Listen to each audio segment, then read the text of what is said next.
welcome back to What Arty Noobs with General Disturbance. And this battle has already started without a countdown. Right, you're looking at the GW Panther, the Tier 7 German SPG.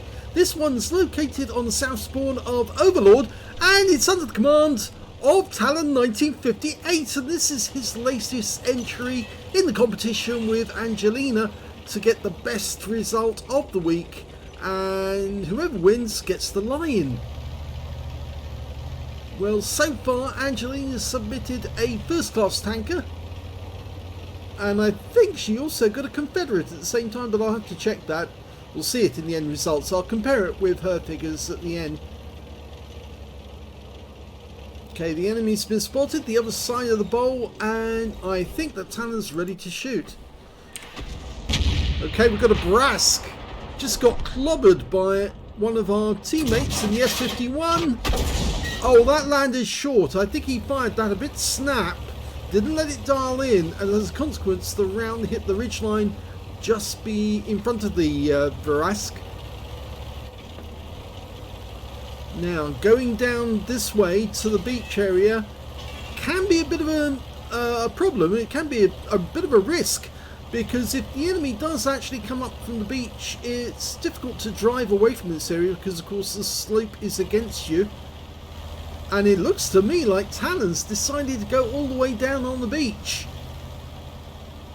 Now, you can't stay too close to the cliff edge, because if you do, then obviously that might inhibit your ability to fire close to the cliff. But on the other hand, the further you go down on the beach, the more likely you're going to get spotted by the enemy if they come up to the cliff edge.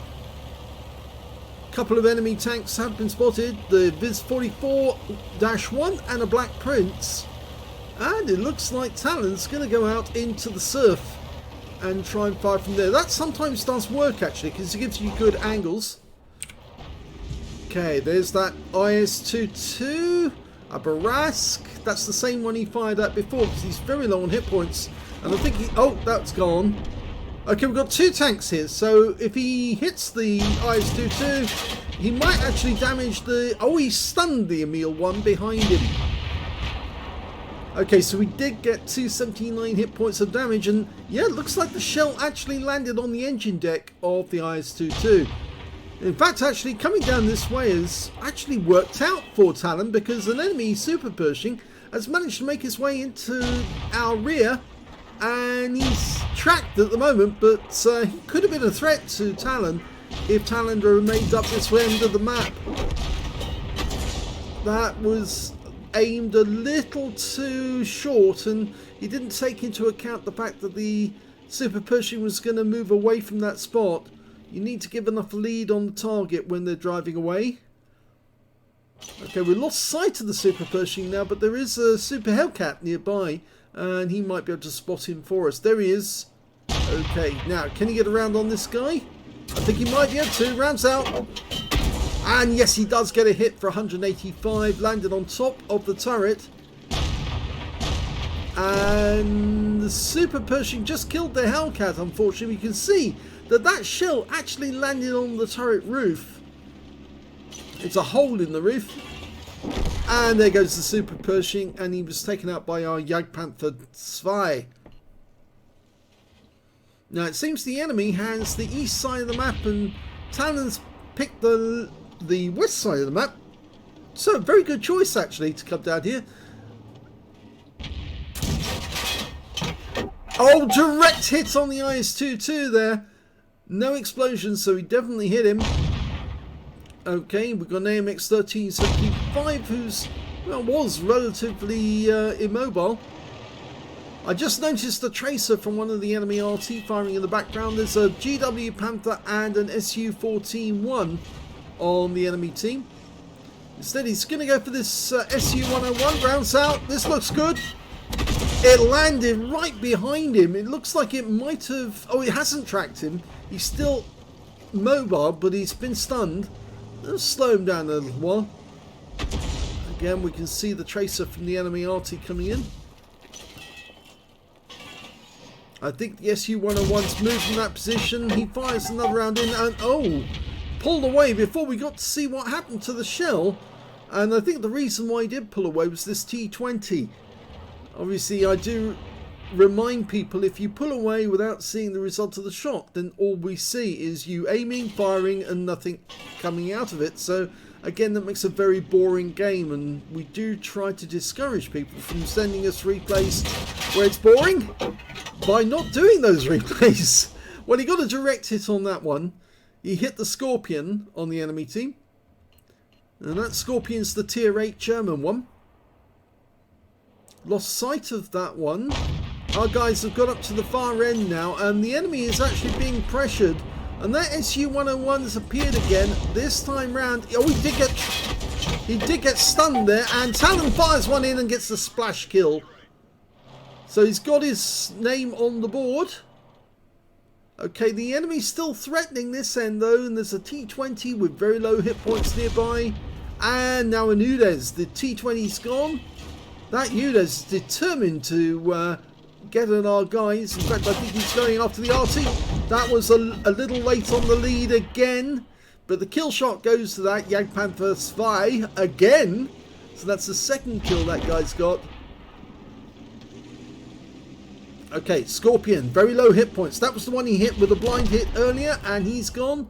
Which means now we're looking for the enemy Arty over on the other side of the battlefield, way over the other side. And I think some of their tanks are now retreating back towards their own cap period because we are threatening. There's only 4 of them left. 2 Arty, a heavy tank, the Emil number 1, or Emil 1, and a Super Hellcat. The Super Hellcat's over the other side of the bowl. Okay, he's looking to get a shot into that guy. There we go. Still dialing in. Super Hellcat just killed our Barask. Can we do something about him? Nope, because he's killed by our Borsig. The SU-14-1's coming to sight. See if we can get a shot. No, he's gone as well. There is an Emil 1 down by the cliff edge. And the enemy RT, the GW, has been seen up the other end of the map, but I'm not sure we can get a shot on that Emil at the moment. Talon's going to have a go. I think he'll hit the cliff or they'll hit that rock. Well, he did get a critical hit, so he did touch the guy. And he got some damage assist because he tracked him. That is the last enemy, the Emil 1. Okay, he's going to try and get another shot. He might be able to get a kill if he can get this one. Rounds out. Long flight time. And he gets the kill. So that's his second kill of the game, and it's the last kill of the game. This one's a victory.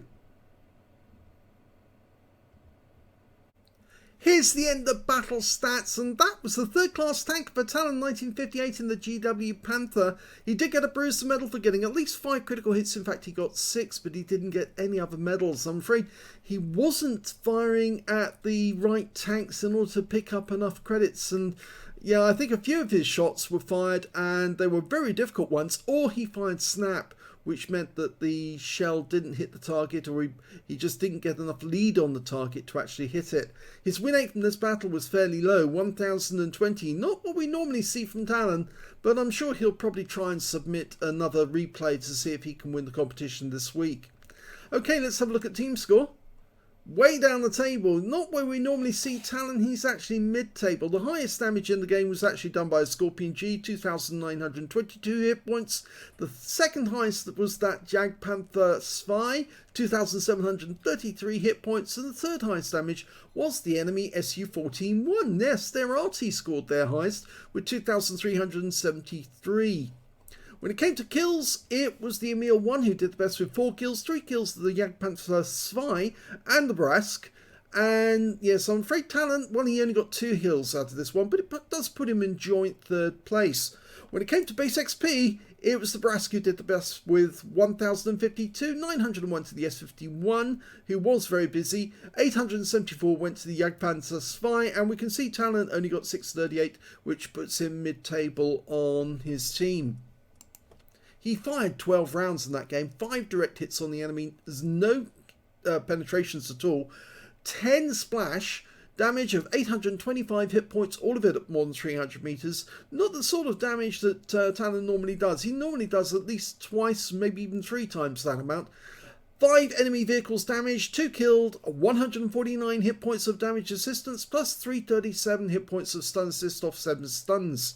He earned 23,762 credits from the game, 50,000 credits for completing the first win of the game for mission or event, 73,762 credits altogether, and after resupply of ammunition, took away a profit of 60,322 credits.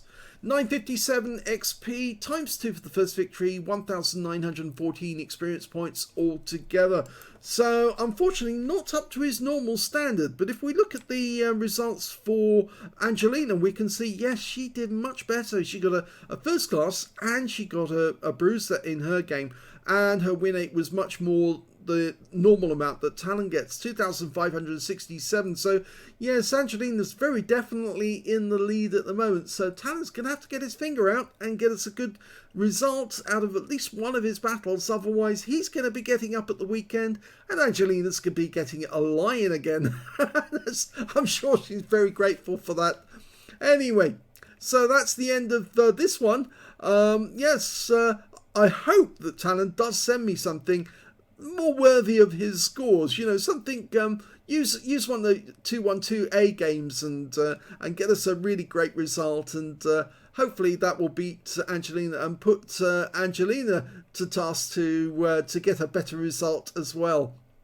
If you enjoyed that replay, please give this video a like, do subscribe to my channel, leave a little comment down below because it feeds the algorithm.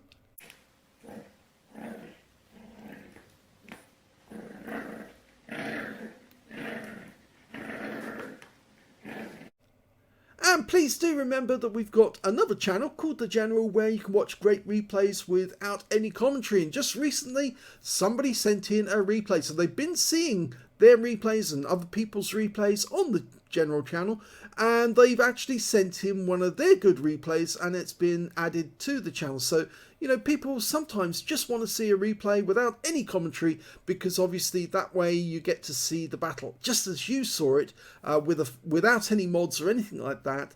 And they're very quick and easy for me to do those ones because they're relatively simple for me to bash them out and then upload them to YouTube. Anyway, you'll be seeing his replay tomorrow because he's on the Object 268 on Glacier. And I think the replay comes out at about 10 in the morning, so do watch out for that.